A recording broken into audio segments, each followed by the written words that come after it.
আসসালামু আলাইকুম। কেমন আছেন সবাই? আশা করি ভালো আছেন। তো আজকে আপনাদের সাথে শেয়ার করব প্রেসার কুকারে গরুর মাংস রান্না। তো তার জন্য এখানে আমি 2.5 কেজি পরিমাণ গরুর মাংস নিয়েছি। আর মাংসটা আমি হাড় চর্বি সহই নিয়েছি। তারপর ভালো করে পরিষ্কার করে ধুয়ে আমি প্রেসার কুকারের ভিতর দিয়ে দিলাম।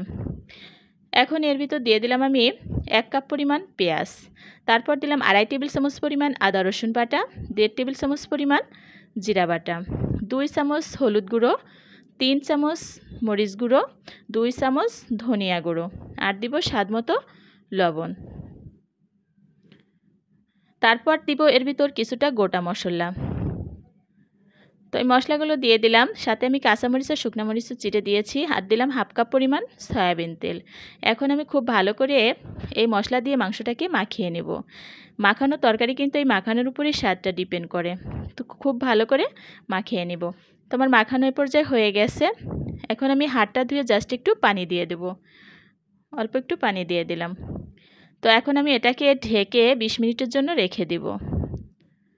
20 মিনিট পর চুলায় দিয়ে আমি এই প্রেসার কুকারে আমি 6 থেকে 7টা সিটি দিয়েছি। তো আমার মাংসটা কিন্তু পরিপূর্ণ সিদ্ধ হয়ে গেছে, তরকারিটাও হয়ে আসছে।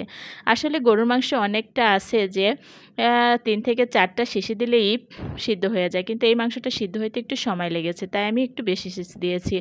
তারপর দেখুন আমি এই পর্যায়ে এখন দিয়ে দিব গরম মশলা গুঁড়া। তো গরম মশলাটা দিয়ে এখন আমি ঢেকে আরও কিছু সময় তরকারিটা রান্না করব, ঝোলটা গাঢ় হয়ে আসা পর্যন্ত।